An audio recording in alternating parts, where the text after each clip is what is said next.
Halo semuanya. Nah, untuk kesempatan kali ini saya dapat kiriman pertanyaan dari Google Form ya, dari teman Meong tentang trigonometri ya, fungsi trigonometri.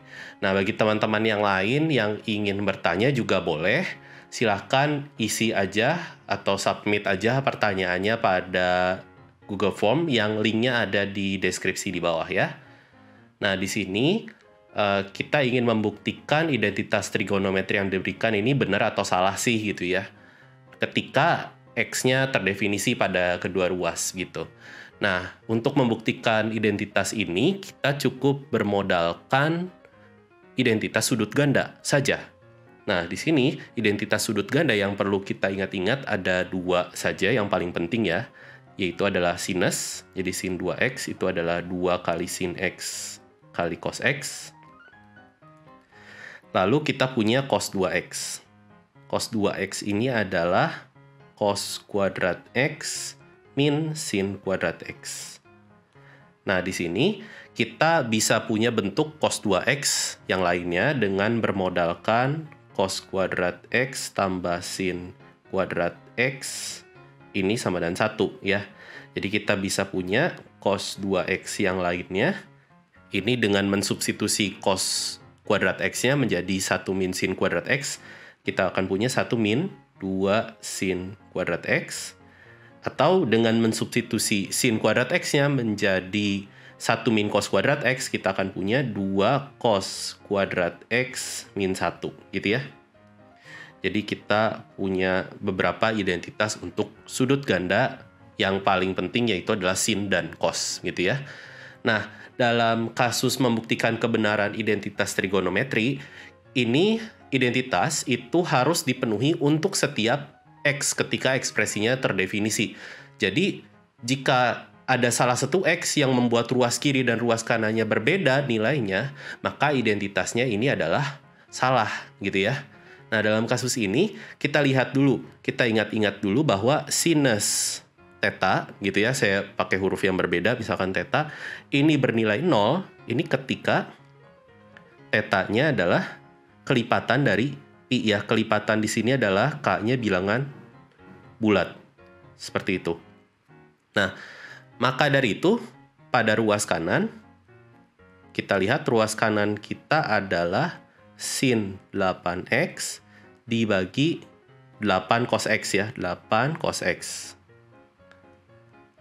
Nah, kalau pecahan begini, kita buat 0, ini berarti pecahan bernilai 0 ketika pembilangnya yang 0. Ya, jadi ketika 8X-nya 0. Yang artinya adalah 8X itu akan sama dengan kelipatan bilangan bulat dari pi. Atau kita punya X-nya adalah K per 8 pi. Gitu ya, dengan K-nya bilangan bulat. Jadi, sebagai contoh, kita bisa memilih X-nya adalah pi per 8. Ini membuat ruas kanannya sama dengan 0, gitu ya. Jadi, X sama dengan pi per 8, ini membuat ruas kanan bernilai 0. Nah, di sisi lain kita lihat pada ruas kiri persamaan. Kita punya sin 4X, sin 2X, sin X. Ini sama dengan 0 ketika apa? Ini kan perkalian ya, perkalian. Kalau perkalian ada salah satunya yang 0, berarti seluruhnya menjadi 0. Artinya kita akan punya sin 4X-nya sama dengan 0, atau sin 2X-nya sama dengan 0, atau sin X-nya sama dengan 0. Artinya di sini kita akan punya X-nya adalah K per 4 pi. Kalau yang ini X-nya adalah K per 2 pi. Yang ini X-nya adalah K pi ya. Jadi kita cukup lihat ada salah satu X di antara ini yang memenuhi, berarti ruas kirinya akan bernilai 0 ya.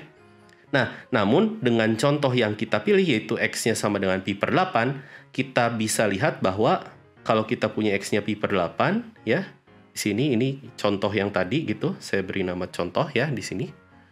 Oke. X-nya sama dengan pi per 8, kita punya K per 4 pi sama dengan pi per 8. gitu. Artinya kita punya K-nya adalah setengah ya. Dan K-nya di sini dilarang setengah karena K itu harus bilangan bulat dalam kasus ini. Jadi ini sin 4x tidak mungkin bernilai 0 untuk x-nya pi per 8. Lalu sin 2x kita lihat dengan cara yang serupa, kita akan punya K-nya adalah 1/4. Dan ini juga bukan bilangan bulat. Untuk sin X juga kita akan peroleh K-nya adalah 1/8. Ini juga bukan bilangan bulat. Artinya kita bisa menemukan di ruas kanan dia bernilai 0, di ruas kiri dia bernilai tidak 0 untuk X yang sama. Artinya kita bisa menemukan salah satu X sehingga identitas tersebut menjadi salah ya. Jadi kita bisa simpulkan bahwa identitas ini salah ya, bernilai salah. Oke, sekarang kita lanjut ke pertanyaan yang berikutnya. Jadi sekarang kita ganti. Coba kita ganti tadinya perkalian sinus, sekarang kita punya perkalian kosinus seperti ini. Apakah ini identitasnya benar atau tidak gitu ya.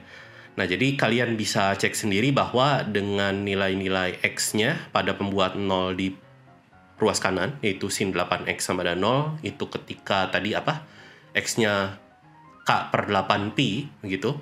Ini membuat ruas kirinya juga bernilai 0 ya, kalian bisa cek sendiri. Namun, tidak cukup kita hanya mengecek pembuat 0-nya saja, karena identitas ini benar ketika seluruh X yang membuat seluruh ekspresi terdefinisinya ini juga sama, begitu ya. Maka dari itu kita coba lihat, kita utak-atik dulu ruas kirinya. Jadi saya tulis ulang dulu, jadi kita punya kosinus 4x dikali kosinus 2x dikali kosinus x ya. Nah sekarang kita coba kalikan dengan sin x per sin x. Ini ketika tentunya x-nya tidak membuat sin x-nya menjadi 0 ya.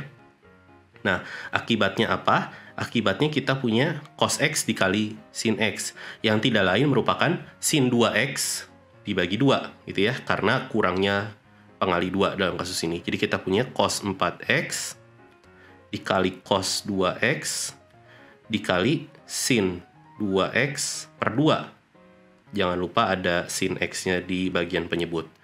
Lalu kita bisa lihat bahwa ada cos 2x dikali sin 2x. Ini mengakibatkan kita akan punya sin 4x per 2 ya. 2 kali 2 jadi 4 ya di sini. Lalu kita punya cos 4x dikali sin 4x. Akibatnya kita punya sin 8x per 2. 4 kali 2 8. Dan kita peroleh bentuk yang sama persis pada ruas kanan. Jadi identitas ini terbukti. Nah, tadi kita sudah menyimak ya pertanyaan sebelumnya, yaitu adalah perkalian kosinus gitu ya. Nah, sekarang saya coba perumum perkaliannya. Jadi tadi cos x kali cos 2x kali cos 4x. Saya lanjutkan gitu ya hingga cos kelipatan 2 gitu. Cos 128x, cos 256x, hingga saya coba stop di cos 512x. Sekarang kalian coba tentukan nilai A-nya agar identitas trigonometri ini menjadi benar gitu ya. Dan kalian harusnya bisa mulai menduga gitu ya dari contoh yang sebelumnya. Setelah itu coba kalian buktikan identitas ini apakah benar atau tidak gitu ya dengan pilihan A yang telah kalian duga. Nah, coba kalian tulis di kolom komentar apa A yang tepatnya ya. Nah, jika teman-teman punya pertanyaan lain, bisa juga teman-teman tuliskan pertanyaannya di Google Form yang ada di deskripsi box di bawah. Oke, sekian untuk video kali ini. Sampai jumpa di video-video selanjutnya. Bye-bye.